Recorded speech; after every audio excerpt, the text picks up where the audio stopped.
ఐఐటీలో IIITలో BTech చేయాలనేది మీ డ్రీమా? అయితే ఇది ఇండియాలో ఒకే ఒక యూనివర్సిటీ వల్ల సాధ్యం. అదే జేకే లక్ష్మీపతి యూనివర్సిటీ. ఇప్పుడే సంప్రదించండి.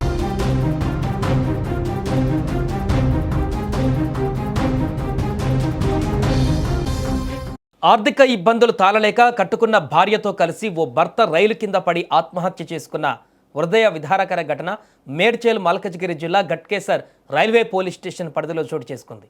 క్షణికావేశంలో వారు తీసుకున్న ఈ నిర్ణయం రెండు కుటుంబాలలో తీవ్ర విషాదాన్ని నింపింది. బతుకమ్మ పండగలా సాగిపోవలసిన సంసారం అప్పుల ఊబిలో చిక్కుకొని అర్ధాంతరంగా ఆగిపోయింది. నూరేళ్లు కలిసి బతకాలని 7 అడుగులు వేసిన ఆ దంపతులు ఆర్థిక ఇబ్బందులను తట్టుకోలేక చివరికి చావులోనూ తోడుగా వెళ్ళిపోయారు.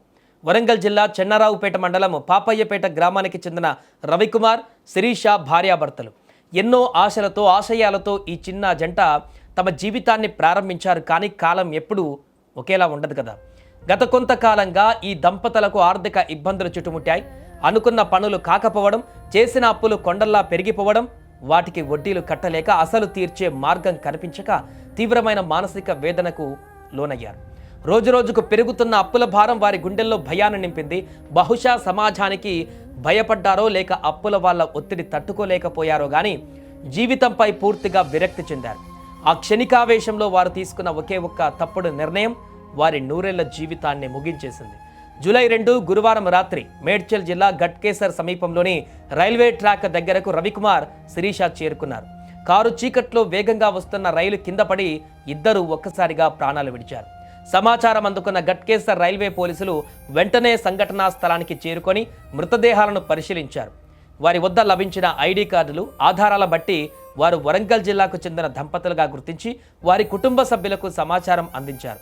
ప్రాథమిక విచారణలో ఆర్థిక ఇబ్బందులే ఈ ఘోరానికి ప్రధాన కారణమని పోలీసులు తేల్చినట్టుగా తెలుస్తోంది. ఈ దంపతుల అకాల మరణంతో వారి సొంత గ్రామమైన పాపయ్యపేటలో నిశ్శబ్దం ఆవరించింది. కన్నవారు, బంధువులు శోక సముద్రంలో మునిగిపోయారు. ఇక ఈ ఘటన విన్నప్పుడు మనకు ఎంత బాధ కలుగుతుందో అంతకంటే ఎక్కువ ఆవేదన, ఆవేశం కూడా వస్తాయి. ఎందుకంటే దంపతులు ఇద్దరు చనిపోయి సమస్య నుంచి తప్పించుకున్నారు. మరి వారిని నమ్ముకున్న కన్నవారి పరిస్థితి ఏంటి? అప్పుల బాధ కంటే కన్నబిడ్డలను పోగొట్టుకున్న తల్లిదండ్రుల గుండెకోత పెద్దది కదా. ఇక్కడే మనం ఒక విషయాన్ని గుర్తుంచుకోవాలి. ప్రతి సమస్యకు ఒక పరిష్కారం ఖచ్చితంగా ఉంటుంది, కానీ చావు మాత్రం దేనికి పరిష్కారం కాదు. ఆర్థిక ఇబ్బందులు అనేవి జీవితంలో ఒక భాగం మాత్రమే. ఈరోజు ఉన్న కష్టం రేపు పోవచ్చు.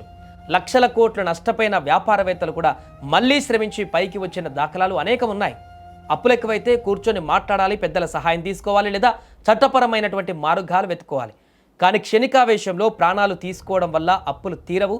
పైగా రెండు కుటుంబాలలో జీవితాంతం తీరని అన్యాయం కూడా జరుగుతుంది. ఇప్పుడు ఈ కుటుంబంలో కూడా అదే జరిగింది.